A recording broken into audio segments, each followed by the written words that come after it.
Buen día, estimados amigos. Hoy continuaremos con el curso de lectura e interpretación de planos, especialidad estructuras.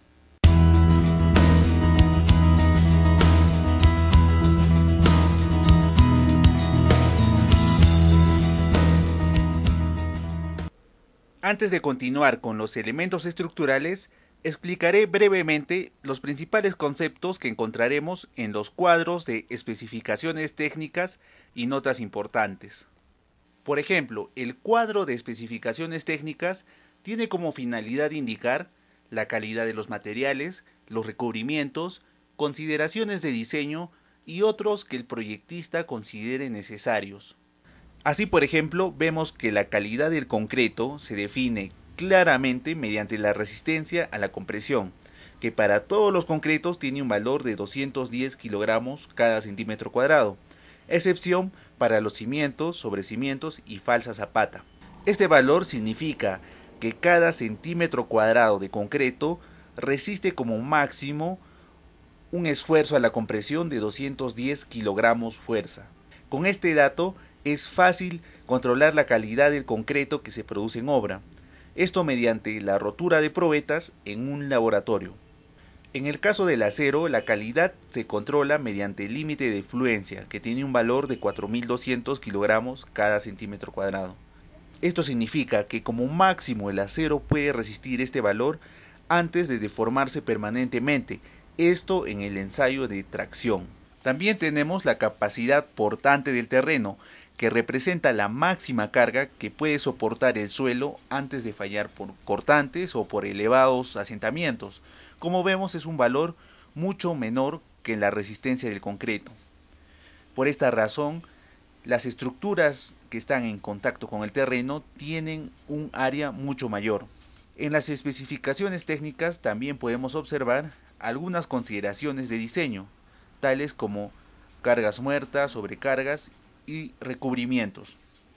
Por ejemplo, las primeras representan el peso de los acabados que va a soportar la estructura. Estos pesos siempre van a estar presentes. Las sobrecargas representan los pesos no permanentes, como los mobiliarios y las personas. Estos datos son muy importantes porque no puedo utilizar la estructura para una finalidad distinta a la que fueron diseñadas. Por ejemplo, estos valores son para una vivienda. Yo no podría utilizar la estructura como un almacén industrial porque estaría adicionando una mayor sobrecarga, lo que puede ocasionar mayores deformaciones y ante un sismo poner en riesgo a toda la estructura y a las personas que vivan en él. Los recubrimientos se definen como la separación entre el acero y la cara externa del concreto. Como por ejemplo vamos a ver la siguiente sección y este sería el recubrimiento, esta separación. El recubrimiento se mide desde el elemento más externo del acero, como el caso de los estribos, en las columnas y en las vigas. Este recubrimiento tiene como finalidad proteger al acero de la corrosión y otros. Como podemos observar, el elemento estructural que está en contacto con el terreno tiene un mayor recubrimiento. El proyectista también nos indica los reglamentos y las normas que utilizó para diseñar esta edificación. Como se encuentra en territorio peruano, todas las normas son de este país y la mayoría están en la web. También podemos observar algunas especificaciones técnicas de la albañilería, como son la resistencia del ladrillo. El ladrillo es de tipo 4, en el Perú existen 5 tipos de ladrillo, y la resistencia del muro. También nos indican las dimensiones mínimas del ladrillo, el porcentaje máximo de vacíos, el tipo de mortero. En el Perú también se clasifica en 3 tipos a los morteros, y además el espesor de la junta, que es la distancia entre las hiladas de los ladrillos. Nos indica un mínimo y un máximo. También nos indican que la albañilería estará reforzada con 2 alambres número 8, cada cierto número de hiladas. Como podemos observar, estos son todos los datos que están presentes en el cuadro de especificaciones técnicas. Además, hay otros cuadros que los vamos a revisar a continuación. Entre ellos, el cuadro de parámetros sismo resistentes. En él podemos observar, por ejemplo, el sistema estructural de la edificación. En el Perú, los tres sistemas estructurales más utilizados son el de muros portantes, sistema porticado y el sistema mixto. En el primero, el peso de las losas descansan sobre las vigas y estas a su vez sobre muros portantes, es decir, muros de albañilería que están confinados entre columnas y vigas de amarre. Estos muros transmiten el peso a los sobrecimientos, estos a su vez al cimiento, que finalmente lo transmite al terreno natural. En el sistema porticado, el peso de las losas descansa sobre las vigas y estas a su vez sobre las columnas, que transmiten el peso de toda la estructura a las zapatas y finalmente estas la transmiten al terreno. El sistema mixto es una combinación de los dos anteriores, como es el caso del proyecto que estamos analizando. También observamos una serie de parámetros relacionados a la fuerza sísmica. Para entender mejor cada parámetro lo explicaré brevemente. Una manera de representar el efecto del sismo sobre una edificación es estimando una fuerza sísmica. Por ejemplo, en el análisis estático se determina una fuerza cortante en la base, que representa el efecto total del sismo. Luego ya se puede dividir ese efecto en cada piso, para ver sus efectos y determinar sus desplazamientos. El valor de esa fuerza cortante se estima mediante la siguiente fórmula.